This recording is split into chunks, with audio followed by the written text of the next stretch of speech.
Hi friends, welcome to Naper YouTube channel. ఈరోజు మనం మన ఛానల్లో RRB group D expected maths questions చూద్దాం. ఇందులో first question, A can do 50% of the job in 16 days, B can do 1/4 of the same job in 24 days. Working together in how many days they can do 7/4 of the job అంటారు. Okay, so A 50% పనిని 16 రోజుల్లో చేస్తే B 1/4 వంతు పని లేదా 25% అనొచ్చు మనం 24 రోజుల్లో చేస్తుంది. వాళ్ళిద్దరూ కలిసి 7/4 ఆఫ్ ది జాబ్ అంటే 7/4 వంతు పనిని ఎన్ని రోజుల్లో చేస్తారు అంటాడు. ఓకే, సో ఇది నార్మల్ క్వశ్చన్నే కానీ కొంచెం డిఫికల్ట్గా అడిగిర్రు అన్నట్టు. ఓకే, సో దీన్ని రెండు రకాలుగా చేయొచ్చు. నార్మల్ మెథడ్ ఏంటంటే 50% 16 days అయితే 100% చేయడానికి ఎంత, సగాన్ని 16 రోజుల్లో చేస్తే మొత్తాన్ని ఎంత 32 రోజుల్లో చేస్తారు. ఇది కూడా 25% 24 రోజులు చేస్తే మొత్తాన్ని ఎన్ని రోజుల్లో చేస్తారు, మొత్తం కనుక్కొని ఇద్దరు కలిసి మొత్తానికి ఎన్ని రోజులు చేస్తారు తీసుకొని దాంట్లో 7/4 చేస్తే మనకు కావాల్సిన ఆన్సర్ వస్తుంది. అదొక ప్రాసెస్. లేదంటే డైరెక్ట్ వీటిని పర్సంటేజ్లో కన్వర్ట్ చేసి చేయొచ్చు. ఓకే, సో ఫస్ట్ మెథడ్ చెప్తా చూడండి. సో 50% పని అంటే సగం అన్నట్టుగా, సగం చేయడానికి 16 రోజులు పడితే మొత్తం చేయడానికి 32 రోజులు పడుతుంది. ఓకే, నెక్స్ట్ 1/4 వంతు పని చేయడానికి 24 రోజులు అంటే 1/4 వంతు అంటే 25%, లేదా దీన్ని మనం ఎట్లా చెప్పొచ్చు, 1/4 వంతు పని చేయడానికి 24 రోజులు పడితే సో మొత్తం పని ఒకటన్నట్టే కదా. సో ఒకటి చేయడానికి ఎన్ని రోజులు పడుతుంది, 24, ఇది ఇంటూ అవుతుంది 4 ఇటు పోతే 24 4 ఎంత 96. ఓకే, సో దీనికి ఎల్సిఎం తీసుకున్నా పర్లేదు, లేకుంటే మీకు కొన్ని టైమ్ అండ్ వర్క్ చెప్పేటప్పుడు కొన్ని ట్రిక్స్ చెప్పాను, ఆ ట్రిక్స్ ద్వారా చాలా ఈజీగా చేయొచ్చు. ఇంకా సో చూడండి, 32 96 డైరెక్ట్ పోతుంది అనుకుంటా, 32 మూల 96 కదా. సో ఎల్సిఎం అనేది ఏమవుతుంది 96 అవుతుంది. ఇది 3 times, ఇది 1 time. సో టోటల్ వర్క్ ఎంత 96/3 + 1 ఎంత 4. ఓకే, 4 4 2 8 4 4 16 24. కానీ మనల్ని ఏమడుగుతుండు, ఇందులో 7/4 వంతు పని కావడానికి ఎంత టైం పడుతుంది. సో ఇంటూ 7/4 తీసుకోవాలి అంతే. 4 6 24, 6 7 42. సో 42 అనేది మన answer. Okay, next question, the ratio of the number of rural and urban workers includes men and women only in an office is 3:2. If 20% of rural and 25% of urban are women, the percentage of men అంటుంది. Okay, so దీన్ని కూడా 2 typesలో చేయొచ్చు. Question తెలుగులో చెప్తాను చూడండి. So ఒక ఆఫీస్లో rural and urban workers men and women కలిపి 3:2 నిష్పత్తిలో ఉన్నారంట. If 20% of the rural and 25% of the urban are women, the percentage of men అంటుంది. ఓకే, సో రూరల్లో 20%, అర్బన్లో 25% ఉమెన్ ఉన్నారు అన్నట్టు. అయితే మెన్ ఎంతమంది ఉంటారు అంట. సో ఇప్పుడు 3:2 రేషియోని 300 200 అనుకొని చేయొచ్చు, అదొక ప్రాసెస్. అలా కాకుండా డైరెక్ట్ మీకు లైన్ ఎలిగేషన్ మెథడ్ అని ఒకటి చెప్పాను, లైన్ ఎలిగేషన్ మెథడ్లో కూడా చేయొచ్చు. ఓకే, సో ప్రజెంట్ అయితే 300 200 అనుకుందాం. ఇక్కడ ఏమంటుండు, రూరల్ అర్బన్ అంటుండు కదా. ఓకే, సో రూరల్ ఒక 300 ఉంది అనుకుందాం. ఎప్పుడైనా సరే మనకి ఇవి రేషియో కాబట్టి మనం ఈ 3:2 రేషియో వచ్చేటట్టు ఏ నెంబర్ అయినా తీసుకోవచ్చు మనం. అర్బన్ ఎంత 200 అంటుంది. ఇందులో రూరల్లో 25%, 20% రూరల్లో 25% అర్బన్లో ఆడవాళ్ళు ఉంటే మగవాళ్ళు ఎంత అంటుంది. సో 20% ఆల్రెడీ ఆడవాళ్ళు ఉంటే మగవాళ్ళు ఎంత ఉంటారు, మేల్ ఎంతమంది ఉంటారు, లేదా మెన్ ఎంతమంది ఉంటారు, 20% ఉంటే మిగతా 80% మెన్నే ఉంటారు. ఓకే, సో నెక్స్ట్ అర్బన్లో 25% వాళ్ళు ఉంటే 75% మెన్ ఉంటారు. ఓకే, సో కనుక్కుందామా. 80%, 300లో 80% ఎంత, 8 3 24 240 అంతే కదా. సో 20% తీసేయండి, లేకుంటే 20% ఎంత 10% 30, 20% 60. 300లో 60 తీసేస్తే 240, అట్లయినా తీసుకోవచ్చు. 200లో 75%, 75% అంటే 3/4. కొంచెం క్యాల్కులేషన్ స్పీడ్గా ఉండాలి. సో 3/4 అంటే 4 5 20, 3 5 15, 150 అంతేనా. సో 240 + 150, టోటల్ మేల్ క్యాండిడేట్స్ వీలే కదా మెన్స్. 240 + 150 ఎంత 390. So men candidates by total candidates 300 + 200 ఎంత 500 ఇంటూ 100. 2 zeros 2 zeros కట్టు, 5 35, 5 40, 78% is our answer. Okay, so ఇది కాకుండా మీకు లైన్ ఎలిగేషన్ మెథడ్ తెలిసింది అనుకోండి. సో వితౌట్ పెన్ పేపర్ దీన్ని ఆన్సర్ చేయొచ్చు. ఓకే, సో అది నేను యావరేజెస్లో చెప్పాను, ఎవరైనా మిస్ అయితే చూడండి, దాని ప్రకారం మీరు చేయండి దీని answer. Okay, next question, A motor car moves at a speed of 72 km per hour and 54 km per hour after and before repairing respectively. It covers X distance in 6 hours after repairing. How much time will it take to cover 5x distance before repairing అంటాడు. Okay, so మామూలుగా ఒక కార్ని ఏం చేసిరంటే repair చేయకముందుకు repair చేసిన తర్వాత, repair చేయకముందుకు ఎంత అంటుడు, after ఏమో 72 అంటే రిపేర్ చేసిన తర్వాత 72 కిలోమీటర్ల పవర్, బిఫోర్ అంటే రిపేర్ చేయకముందేం 54 కిలోమీటర్ పర్ అవర్. అది కామన్, జనరల్గా ఆలోచించింది తెలుస్తుంది. సో రిపేర్ చేయించక ముందు 54 కిలోమీటర్ పర్ అవర్, రిపేర్ చేయించిన తర్వాత 72 కిలోమీటర్ పర్ అవర్ స్పీడ్తో పోతుంది అన్నట్టు. Okay, it covers X distance in 6 hours after repairing. Repair చేయించిన తర్వాత ఇది అన్నట్టు, ఇది ఆఫ్టరు, ఇది బిఫోరు. ఓకే, రిపేర్ చేయించిన తర్వాత 72 కిలోమీటర్ల పర్ అవర్ స్పీడ్తో ఎక్స్ డిస్టెన్స్ని 6 గంటల్లో ట్రావెల్ చేస్తుంది అన్నట్టు. Okay, so distance is equal speed into టైమే కదా. ఓకే, 72 ఇంటూ ఎక్స్ ఏమవుతుంది, ఇక్కడ 6 ఏమవుతుంది, ఎక్స్ అవుతుంది. ఓకే, సో ఇదే డిస్టెన్స్ అవుతుంది. ఎంత, 6×12 6×42 + 1 43 432 కిలోమీటర్స్ అని చెప్పొచ్చు మనం ఎక్స్ అనేది సింపుల్గా. Okay, so how much time in hours will it take to cover 5x distance before repairing అంటుంది, ఇప్పుడు అన్నట్టు రిపేర్ చేయించకముందు. ఓకే, ఎక్స్ అనేది తెలిసింది కదా మనకి, 5x డిస్టెన్స్ అంటే 5 × 432 డివైడెడ్ బై స్పీడ్ ఎంత, 54 కిలోమీటర్ పర్ అవర్ కదా, బిఫోర్ రిపేరింగ్ అదే కదా. సో ఇది కిలోమీటర్స్, డిస్టెన్స్ బై స్పీడ్ ఏమవుతుంది, టైం అవుతుంది. ఓకే, సో 54 ఏ టేబుల్లో పోతుందో చూద్దాం. యూనిట్ డిజిట్ 2 రావాలి, 4ని ఎంతతో మల్టిప్లై చేస్తే 2 వస్తుంది, మళ్ళీ అప్రాక్సిమేట్లీ మనకి ఇంటూ చేస్తే 400 రావాలి. ఓకే, సో 5 × 40 అంటే 58 ఎంత, 400, 8 × 4 32, సో వస్తుంది కాబట్టి 8 times. Okay, so 5 × 40 kilometre. Okay, next question. The product of 2 numbers is 6845. If the HCF of the number is 37, then the greatest number is అంటారు. ఓకే, సో 2 నెంబర్ల యొక్క లబ్ధం 6845 అంట. సో అందులో ఒకదాని హెచ్సిఎఫ్ 37 అయితే అందులో గ్రేటర్ నెంబర్ కనుక్కోమంటారు. Okay, so product of any 2 numbers is equal to product of their LCM and HCF అని మనం ఇంతకుముందు చెప్పుకున్నాం. A × B is equal to LCM into HCF, 2 numbers యొక్క ప్రొడక్ట్ అనేది. ఓకే, సో ఆల్రెడీ ఇచ్చింది కాబట్టి 6845 అనేవి 2 numbers A × B అనుకుంటే అందులో ఎల్సిఎం మనకు తెలియదు, హెచ్సిఎఫ్ ఎంత, 37. ఓకే, సో ఆటోమేటిక్గా మనం ఎల్సిఎం కనుక్కుంటే గ్రేటెస్ట్ నెంబరే వస్తుంది, 37 కంటే ఎక్కువ ఉంటే ఆటోమేటిక్గా అదే అవుతుంది. ఓకే, సో ఇట్లా వచ్చినప్పుడు మన సింపుల్ లాజిక్ ఏంటంటే మన కింద ఆప్షన్స్ ఉంటాయి కాబట్టి, సో ఖచ్చితంగా ఇక్కడ 5 ఉందంటే, యూనిట్ డిజిట్ ఇక్కడ 5 ఉందంటే ఇక్కడ 7 ఉంది.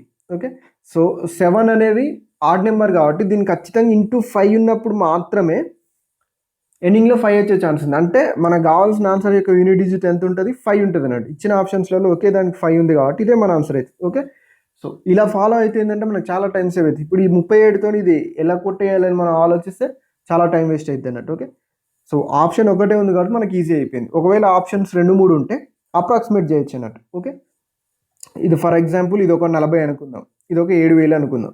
ఫర్ ఎగ్జాంపుల్ చెప్తున్నా, 40 7000, 7000కి దగ్గర రావాలంటే 40ని దేంతో భాగించాలి, అట్లా చూడండి అన్నట్టు. ఓకే, సో 18×4 = 72,000 అట్లా ఆల్మోస్ట్ దగ్గరికి వస్తుంది కదా, అట్లా అన్నట్టు. ఓకే, సో ఆ టైప్స్ అంటే 40 × 180 సంథింగ్ ఉంటుంది, 180కి నియర్లో ఉంటుంది, అట్లా చూసుకోవాలన్నట్టు. Okay, next question. The average of all the prime and composite numbers up to 100 is అంటుంది. Okay, so prime numbers composite numbers అన్ని 100 వరకు ఉంటే వాటి యొక్క సగటు కనుక్కోమంటాడు. ఓకే, సో ఇక్కడ మనం మేజర్ మిస్టేక్ ఏంటంటే ప్రైమ్ నెంబర్స్ అంటే అన్ని ప్రైమ్ అండ్ కంపోజిట్, ఏ అయితే ప్రైమ్ నెంబర్స్ అయితే అవి ప్రైమ్ నెంబర్స్, ప్రైమ్ నెంబర్ కానీ అన్ని కంపోజిట్ నెంబర్స్. కానీ ఇక్కడ 1 అనేది ప్రైమ్ కానీ కంపోజిట్ కానీ కాదు. దీన్ని ఒక్కదాన్ని వదిలేస్తే మనం 2 నుంచి 2 3 4 5 up to so on so 100 వరకు తీసుకోవాలన్నట్టు మనం. ఓకే, ఇది ఇవన్నీ ఇప్పుడు సగటు, ఇవి ఏమంటారు సిరీస్లో ఉన్నాయి అన్నట్టు, అంటే వరుసలో ఉన్నాయి కాబట్టి. సో ఇట్లా వరుస సంఖ్యల యొక్క సగటు అనేది ఎప్పుడైనా first number plus last number divided by 2 మన సగటు అవుతుంది. ఓకే, ఇది ఎలా అవుతుంది అనేది మనం సగటులో ఆల్రెడీ డిస్కస్ చేసినాం. 2 + 100 divided by 102 divided by 2 that is equal to 51 is our answer. Okay, next question. What is the median of the numbers 29, 27, 32, 23, 18, 18, 32, 31, 28, 15, 35, 30. Okay. So ఎప్పుడైనా సరే మీడియన్ కనుక్కోవాలంటే మీడియన్ని మధ్యగతం అంటారు అనుకుంటా,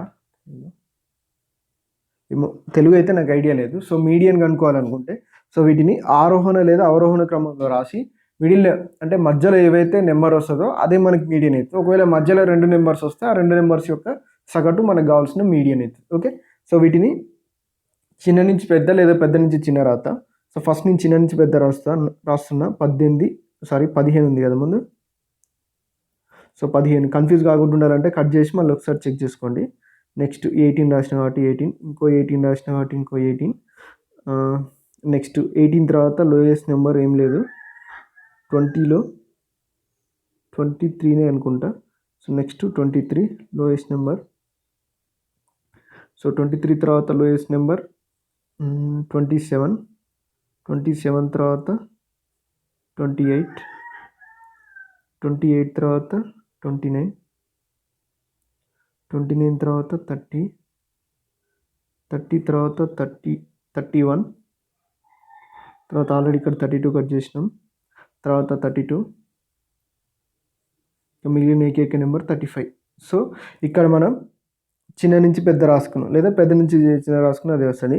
సో ఇందులో మిడిల్ నెంబర్ చూసుకున్నట్లయితే ఒకసారి మనకి 1, 2, 3, 4, 5, 6, 7, 8, 9, 10, 11, 12. సో 12 వచ్చినాయి కాబట్టి ఎప్పుడైనా సరే మనం లెక్క పెట్టినప్పుడు బేసి సంఖ్య వస్తే మిడిల్ ఒకే నెంబర్ ఉంటుంది, సరి సంఖ్య వస్తే మిడిల్లో 2 నెంబర్లు ఉంటాయి. ఓకే. సో ఇటు నుంచి ఇవి బొంగ అంటే ఇటు 5 10 బొంగ. సో మిడిల్లో 2 మిగిలినాయి. ఓకే. సో ఈ రెండిట్లో ఉండే మిడిల్ నెంబరే మనకు కావాల్సిన యావరేజ్ అవుతుంది. 28కి 29కి మిడిల్లో ఉండేది 28.5. సింపుల్గా ఆలోచిస్తే చాలా ఈజీ, అంతే కదా. 28కి 29కి మధ్యలో ఏదైనా కరెక్ట్గా ఉంటే 28.5 ఉంటుంది. సో మీకు డౌట్ ఉంటే ఈ రెండింటి యొక్క సగటు తీసుకోండి, 28 + 29/2 తీసుకున్న ఇదే వస్తుంది 28.5. Okay. Next question. The average weight of 12 articles is 18 kg. Addition of another new article reduces the average weight by 500 grams. What is the weight of the new article? Okay. So ఇప్పుడు 12 వస్తువుల యొక్క సగటు 18 కేజీలు అయితే ఒక కొత్త వస్తువుని అందులోకి యాడ్ చేయడం వల్ల వెయిట్ అనేది 500 గ్రాములు అంటే అర కేజీ తగ్గింది. ఓకే. సో న్యూ ఆర్టికల్ యొక్క వెయిట్ అనేది ఖచ్చితంగా 18 కేజీల కంటే తక్కువ ఉంటుంది. ఓకే. సో అది ఎంత తక్కువ ఉంటుంది అంటే ఇప్పుడు వచ్చిన దానివల్ల యావరేజ్ అనేది ఎంత, 1/2 కేజీ తగ్గింది కదా. అంటే సో మొత్తం ఎన్ని ఉంటాయి, 13 ఉంటాయి కదా. సో 13 ఒక్కొక్క దానికి 1/2 కేజీ ఇచ్చేంత. ఓకే. సో యావరేజ్ అంటే ఈక్వల్ డిస్ట్రిబ్యూషన్ అనేది మనం చాలాసార్లు చెప్పుకున్నాం. ఓకే. సో ఒక్కొక్క దానికి ఇచ్చేంత, సగటు కంటే అంత ఇచ్చేంత ఉంటాయి అన్నట్టు. ఓకే. సో 13 × -0.5 అంటే ఎంత,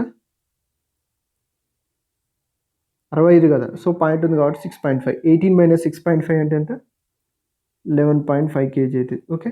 సో ఇది మీకు అర్థం కాకపోతే నేను యావరేజెస్ చెప్పినప్పుడు చాలా అర్థమయ్యేటట్టు చాలా ఈజీ కాన్సెప్ట్ అని చెప్పాను. అది సేమ్ లేదు, యావరేజ్ అంటే ఈక్వల్ డిస్ట్రిబ్యూషన్, అంటే మన దగ్గర ఉన్నదాన్ని అందరికీ ఈక్వల్గా పంచండి. ఇప్పుడు ఏమైంది, 12 యొక్క సగటు 18 అయితే అందులో ఒకటి రావడం వల్ల ప్రతి దాంట్లో అర కేజీ తగ్గింది అన్నట్టు, అంతేగా. సగటు తగ్గిందంటే సగటు 500 గ్రాములు తగ్గిందంటే ఇప్పుడు కొత్తగా వచ్చిన దాంతో కలిపి అంటే 13 ఒక్కొక్క దానికి అర కేజీ తగ్గినట్టే కదా సగటు తగ్గిందంటే, అట్లా అన్నట్టు. అంటే వచ్చింది ఎంత ఉంది అంటే ఒక్కొక్క దానికి అర కేజీ తీసేయంగా మిగిలింది సగటు కంటే. ఓకే. సగటు 18, అందులోంచి ఒక్కొక్క దాంట్లో 1/2 కేజీ తీసేస్తే అంటే 13 1/2 కేజీ పోతే 6.5 కేజీలు పోతుంది అన్నట్టు. అంటే ఇప్పుడు వచ్చిన వస్తువు యొక్క బరువు ఎంత, 11.5 కేజీలు అన్నట్టు. Okay. Next question. A buys an article at 1800 and sells it after giving 2 successive discounts of 10% and 20%. What will be the selling price of the article అంటుంది. ఓకే. సో ఒక వస్తువుని 1800 రూపాయలకు కొని 10%, 20% వరుస డిస్కౌంట్లు ఇచ్చి అమ్మిండి అన్నట్టు. అయితే ఇప్పుడు అమ్మిన వేల ఎంత అంటుండు. ఖచ్చితంగా అయితే 1800 కంటే తక్కువ ఉంటుంది. ఓకే. సో అన్ని ఆప్షన్స్ 1800 కంటే తక్కువ ఉన్నాయి. సో చూద్దాం. 1800లో ఫస్ట్ 10% డిస్కౌంట్ ఇచ్చిన అనుకుందాం, వరుస డిస్కౌంట్లు కాబట్టి ఇది ఇచ్చిన తర్వాత ఇంకోటి ఇవ్వాలన్నట్టు. 1800లో 10% అంటే లాస్ట్ ఒక 0 తీస్తే మిగిలింది అన్నట్టు, 180 తగ్గుద్ది. ఓకే. సో 1800లో 180 తగ్గితే 800లో 180 తగ్గితే. ఓకే. సో 800 నుంచి 200 తీసేద్దాం, ఎంత 600 ప్లస్ మళ్ళీ ఇంకో 20 ఎక్స్ట్రా తీసేసినాం కాబట్టి కలిపితే 620 అన్నట్టు సింపుల్గా. సో ఎంత 1620. మళ్ళీ ఇందులో ఇంకొక 20% డిస్కౌంట్, సక్సెసివ్ కదా, వరుసగా ఇచ్చింది అన్నట్టు. మళ్ళీ ఇందులో ఒక 20% డిస్కౌంట్ ఇస్తే 10% ఎంత, 162. 20% అంటే 162కి డబల్. సో 160కి డబల్ ఎంత, 320. 2కు డబల్ 4, 324. సో ఇందులోంచి తీసేస్తే ఇప్పుడు 0లోంచి 4 తీసేస్తున్నాం అంటే 10లోంచి 4 తీసినాం అన్నట్టే కదా. సో 10లోంచి 4 తీసేస్తే లాస్ట్కి వచ్చే యూనిట్ డిజిట్ ఎంత వస్తుంది, 6 రావాలి. ఓకే, సో యూనిట్ డిజిట్ 6 ఉన్నాయి. ఎన్ని ఉన్నాయి మనకు ఆప్షన్స్, 2 ఆప్షన్స్ ఉంటాయి. అంటే మ్యాక్సిమం ఇవి 2 మన ఆన్సర్ అయ్యే ఛాన్స్ లేదు. ఓకే, అయితే ఆప్షన్ 1 అన్న కావాలి, ఆప్షన్ 4 అన్న కావాలి. సో 2 ఉన్నాయి కాబట్టి మనం ఇంకా ప్రాసెస్ ముందుకు పోవాలన్నట్టు. 620 నుంచి 324 తీసేద్దాం. ఓకే, సో ఫస్ట్ 620 నుంచి 320 తీసేస్తే 300 ఉంటాయి కదా. ఓకే, సో 300 నుంచి 4 తీసేస్తే 296. సో ఆప్షన్ 1 అనేది మన ఆన్సర్ అవుతుంది. లేదా సింపుల్గా 620 నుంచి 320 పోతుందంటే మన ఆన్సర్ 300 కంటే కొంచెం తక్కువ వస్తుంది కాబట్టి ఈ ఆన్సర్ కాదు అని కూడా ఎలిమినేట్ చేయొచ్చు. Okay, next question. The compound interest for 2 years at 12% per annum is 477. What is the principal amount invested అంటాడు. ఓకే, సో 12% వడ్డీ రేటుతోని 2 సంవత్సరాలకి చక్రవడ్డీ 477 అయితే అసలు ఎంత అంటాడు. ఓకే, సో దీన్ని 2 రకాల్లో చేయొచ్చు. ఎట్లా అంటే అసలు 100 అనుకొని వరుసగా కాంపౌండ్ ఇంట్రెస్ట్ అంటే వడ్డీ మీద వడ్డీ పడుతుంది కదా, చక్రవడ్డీ అంటే 100 ప్లస్ 100 మీద 12% ఎంత అయితే 112, మళ్ళీ ప్లస్ 112 మీద మళ్ళీ 12% తీసుకుంటే ఎంతైతే వస్తుందో అది మనకి ఏమవుతుందంటే వడ్డీ ప్లస్ అసలు వస్తుంది అన్నట్టు. ఓకే, అమౌంట్ అంటే టోటల్ అమౌంట్ వస్తుంది. దాంట్లోంచి మనం వడ్డీని అంటే 100 కంటే ఎక్కువ ఉంది వడ్డీగా తీసుకొని దాన్ని 477కి సమానం చేసి 100 అనేది దేనికి సమానం చేస్తే ఆన్సర్ వస్తుంది. అదొక ప్రాసెస్. అది కాకుండా ఇంకొంచెం సింపుల్ వే, దానివల్ల ఏంటంటే పాయింట్స్ వస్తాయి కాబట్టి పాయింట్స్ రాకుండా చేయాలంటే సో దీన్ని మనం ఫ్రాక్షన్స్లో చేద్దాం. ఓకే, ఫ్రాక్షన్స్లో చేద్దాం. చూడండి, 12% మనం 12%ని మనం ఎట్లా అంటే ఫ్రాక్షన్స్లోకి మార్చాలనుకుంటే, ఫ్రాక్షన్ అంటే భిన్నాలకు మార్చాలంటే, ఎప్పుడైనా శాతాన్ని భిన్నాలకు మార్చాలంటే సో 100తో భాగించాలి. ఓకే, సో అది పర్సంటేజ్ని భిన్నాలకు మార్చాలంటే 100తో భాగించాలి. సో 12/100 అంటే 4 ముళ్ళ 12, 4 25 100. సో 3/25 వచ్చింది మనకి భిన్నం. అయితే ఏమంటున్నారు, 2 సంవత్సరాలకు అంటుండు కదా. ఓకే, 1 సంవత్సరానికి 3/25. ఓకే, సో 3 అనేది ఏమవుతుంది అంటే వడ్డీ. ఓకే, సో ఇంట్రెస్ట్ 25 ఏమవుతుంది అంటే అసలు ప్రిన్సిపల్. ఇది 1 సంవత్సరానికి, 2 సంవత్సరాలు కాబట్టి ఇంకొకటి తీసుకుంటాం. ఓకే, సో ఇక్కడ మనకి ఏమి ఇచ్చిండు, వడ్డీ ఇచ్చిండు 477 వడ్డీ ఇచ్చిండు. అసలు మనకు తెలియదు, ప్రిన్సిపల్ని పి అనుకుందాం. ఓకే, సో పి కనుక్కోమంట చూద్దాం. సో ఇంటూ చేస్తే ఎంత, ముళ్ళ 9. ఇది ఎంత, 25 25లో 625. ఇంత 477 పి ఉంది. ఓకే, సో 9 అనేది 477 అయితే 625 అనేది ఎంత కనుక్కుంటే పి వస్తుంది మనకి. చూద్దాం చూడండి. సో 9 5 45, 45 అంటే ఇంకెంత మిగులుతుంది, 27. 9 ముళ్ళు 27 ఇంటూ 53. ఇది కూడా ఇంటూ 53 ఉంటుంది. అంటే మనకు కావాల్సిన ఆన్సర్ 625 ఇంటూ 53 ఉండాలి. ఓకే, సో 625 ఇంటూ 53 అంటే యూనిట్ డిజిట్ చూసుకుంటే 3 5లో 15. అంటే ఖచ్చితంగా మనకి దీంట్లో వచ్చే చివరి సంఖ్య 5 వస్తుంది. సో ఇందులో చివరి సంఖ్య 5 ఉన్న ఒకే ఒక్క నెంబర్ 1870 కాబట్టి అది మన ఆన్సర్ అయిపోతుంది. Okay, next question. The cost price of a pair of shoes is 12,000. What should be the market price on a pair of shoes such that after allowing a discount of 16%, the shopkeeper earns 12% profit అంటారు. Okay, so ఒక జత షూలు 12,000 రూపాయలంట. అయితే ఆ షాప్కీపర్కి 16% discount ఇచ్చిన తర్వాత కూడా 12% లాభం రావాలంటే ఎంత మార్క్ చేయాలి అంటుండు. ఓకే, సో మార్కెట్ ప్రైస్ దాని మీద ఎంత ముద్రించాలి అంటుండు ధర. ఓకే, సో 16% డిస్కౌంట్ ఇస్తుండంటే దాని అర్థం ఏంటిది, 16% డిస్కౌంట్ అంటే ఎప్పుడైనా సరే డిస్కౌంట్ అనేది దేని మీద ఇస్తామంటే మార్కెట్ ప్రైస్. ఎప్పుడైనా మనం ప్రాఫిట్ అండ్ లాస్ చేసేటప్పుడు మీరు ఒకటి గమనించండి. సో మార్కెట్ ప్రైస్ని 100, కాస్ట్ ప్రైస్ని 100 అనుకొని మనం చేస్తే మనకు కావాల్సిన క్వశ్చన్ అనేది చాలా ఈజీగా వస్తుంది. ఓకే, సో 100 లేదా ఏదైనా మనం కంప్లీట్గా చెప్పాలంటే ఎట్లా చెప్తాం, 100% చెప్తాం కదా, అట్లా అన్నట్టు 100% of the market price, 100% of the cost ప్రైస్గా చెప్తే అయిపోతుంది సింపుల్గా. ఓకే, ఇప్పుడు ఏమంటుండు, 16% డిస్కౌంట్ ఇచ్చిన తర్వాత. ఓకే, సో 16% డిస్కౌంట్ ఇచ్చిన తర్వాత ఏముంటుంది మనకి ఇక్కడ, 16% డిస్కౌంట్ ఇచ్చిన తర్వాత ఎంత ఉంటుంది, 84% మార్కెట్ ప్రైస్ ఉంటుంది. ఓకే, సో 84% మార్కెట్ ప్రైస్ కూడా ఎంత ఉండాలంటే మళ్ళీ 12% లాభం వచ్చేలాగా ఉండాలి. అంటే 12% లాభం వచ్చేలా ఎంత ఉండాలి, కాస్ట్ ప్రైస్లో 112% ఉండాలన్నట్టు. ఓకే, సో ఇప్పుడు మనకు కాస్ట్ ప్రైస్ తెలుసు కదా ఎంత, 12,000. కాస్ట్ ప్రైస్ ఎంత 12,000 కదా. సో ఏదైనా సరే ఇచ్చింది 100% ఉంటుంది.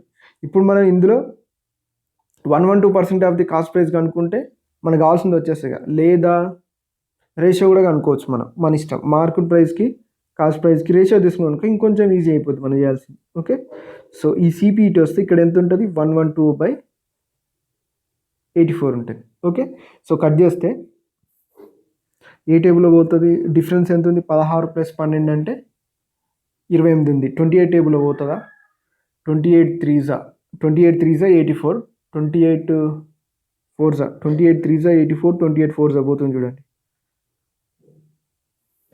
Okay, so 4/3. ఇక్కడ 3 అనేది మనకు తెలిసి ఎంత, 12,000 ఇచ్చారు. ఓకే, సో 3 అనేది 12,000 కాస్ట్ ప్రైజే కదా. సో 3 అనేది 12,000 అయితే 4 అనేది ఎంత, 3 × 3 3 zeros. ఇది కూడా 3 × 4 3 zeros, 4 × 4 3 zeros. 4 ఎంత, 16 3 0. సో 16,000 మన ఆన్సర్. ఓకే, ఇలా చేయడం వల్ల ఏంటంటే మనకు చాలా టైం సేవ్ అవుతుంది. ఇంకా మీ దగ్గర వేరే మెథడ్స్ ఏమైనా నాకైతే తెలియదు, కానీ ఇదైతే time saving method. Next question. If the ratio of principal and the simple interest for 5 years is 10:7, then the rate of interest per annum is అంటారు. ఓకే, సో 5 సంవత్సరాలకి రేషియోకి అసలుకి సాధారణ వడ్డీకి మధ్య నిష్పత్తి ఎంత, 10:7 అంటుంది. ఓకే, సో ఇది వడ్డీ అవుతుంది, ఇదెంత అసలు అవుతుంది. ఓకే, సో మనకి శాతం కావాలంటే అంతే కదా, వడ్డీ బై అసలు ఇంటూ 100 అయితే వడ్డీ రేట్ వస్తుంది. కానీ ఇది ఎన్ని సంవత్సరాలకు వస్తుంది అంటే 5 సంవత్సరాలకు వస్తుంది. మనం 1 సంవత్సరానికి అనుకోవాలి అంతే. ఎంత, 70%. 5 సంవత్సరాలకి 70% అయితే 1 సంవత్సరానికి ఏమవుతుంది, 70/5 కదా. సో 70/5, 5 14 70%, అంటే 1 సంవత్సరానికి ఎంత, 14%. Okay, next question. The value of 99 95/99 into 99 - 95 is అంటారు. ఓకే, సో ఇది మనకి ఏమంటారు, మనం మిశ్రమ భిన్నం. ఓకే, సో మిశ్రమ భిన్నం కాబట్టి దీన్ని ఎట్లా రాసుకుంటాం మనం, మిక్స్డ్ ఫ్రాక్షన్ 99 + 95/99 రాసుకుంటాం. సో దీనికి ఇంటూ 99 ఉంది కాబట్టి, సో ఇక్కడ ప్లస్ ఉంది కాబట్టి బ్రాకెట్ వస్తుంది అన్నట్టు, 99 - 95. దీని వాల్యూ కనుక్కోవాలి మనకి. ఈ 99 × 99 వస్తుందా, మళ్ళీ 99 × 99 ప్లస్ 95/99 × 99 అంటే 99 99 కట్ అయిపోయి 95 మిగులుతుంది. సో మళ్ళీ -95. So -95 + 95 cancer. మన ఆన్సర్ ఏముంటుంది, 99 × 99 ఉంటుంది. ఓకే, సో అంటే 9 9 81, అంటే యూనిట్ డిజిట్ ఎంత ఉండాలి, 1 ఉండాలి. సో యూనిట్ డిజిట్ 1 ఉన్న ఒకే ఒక ఆప్షన్ 9801, లేదా 99 స్క్వేర్ మీకు తెలిస్తే చాలా ఈజీగా అనుకోవచ్చు. దీనికి ఒక ట్రిక్ ఉంటుంది కదా. సో 99 స్క్వేర్ అంటే 99 - 1. మీకు 100 బిలో స్క్వేర్స్ కనుక్కోవడానికి కొన్ని ట్రిక్స్ ఉంటాయి, మీకు తెలుసో తెలియదా. సో 99 స్క్వేర్ కనుక్కోవాలనుకుంటే ఏం లేదు, సింపుల్గా. సో మనకు ఉన్న నెంబర్ ఎంత, 99 కదా. సో 99 - 1, మళ్ళీ ఇక్కడ పక్కన ఇక్కడ ఉండే 2 డిజిట్స్లో ఎంత ఉంటుంది అంటే 1 హోల్ స్క్వేర్ ఇక్కడ. ఓకే, సో 2 డిజిట్స్ ఉండాలి కాబట్టి 01 హోల్ స్క్వేర్. 99 - 1 ఎంత, 98 ఎంత, 01. సో ఇట్లా ప్రతి దాని స్క్వేర్గా అనుకోవచ్చు, అప్ టు ఒక 70 80 వరకు అనుకోవచ్చు, 100కి బిలో ఉన్నది. Okay, next question. Some persons can do a piece of work in 84 days. 2 times the number of such persons will do half of the same work in how many days అంటారు. Okay, so కొంతమంది ఒక పనిని 84 రోజుల్లో చేస్తారు అన్నట్టు. Okay, so కొంతమంది 84 రోజుల్లో చేస్తారు ఒక పనిని, అయితే లేదా ఒక X మెంబర్స్ అనుకుందాం. ఓకే, సో X మెంబర్స్ 84 డేస్లో చేస్తే ఇప్పుడు ఏమంటుండు, 2 times the number of such person అంటే 2x will do half of the same work in. Okay, half of the same work అంటే ఇక్కడ ఉన్న పనిలో సగం అనుకుందాం. ఇక్కడ 2 పని ఉంటే ఇక్కడ ఒక పని అనుకుందాం, అంతే కదా. మనం ఏం తీసుకుంటాం, M1 D1 వర్క్ అనేది ఫ్రాక్షన్లోనే కదా తీసుకునేది మనం, అంతే. సో తీసుకుంటే half of the same work అంటుంది. ఓకే, ఇక్కడ 2 వర్క్ ఉంటే ఇక్కడ 1 వర్క్ ఉంటుంది, అంతే. సో చూడండి, ఎక్స్కి ఎక్స్ కట్ అయిపోయింది. 2 × 4 = 8, 2 × 4 2 × 4 2 కోట్ల 21 days. Okay, so next question. The ratio of the sum of the salaries of A and B to the difference of their salaries is 11:1. The ratio of the sum of the salaries of B and C to the difference of their salaries is also 11:1. If A's salary is the highest and C is the lowest, then what is B salary, then that total of their salaries is 18,200 అంటుంది. Okay, so sum of salaries అంటే A బీల యొక్క శాలరీల మొత్తానికి ఏ బీల యొక్క శాలరీల మధ్య తేడాకి difference ఎంత అంటుండు, 11:1 అంటుండు. మళ్ళీ సేమ్ అంతే, బీసీల యొక్క శాలరీల యొక్క మొత్తానికి బీసీల యొక్క శాలరీల తేడాల మధ్య నిష్పత్తి కూడా 11:1 ఉంటుంది.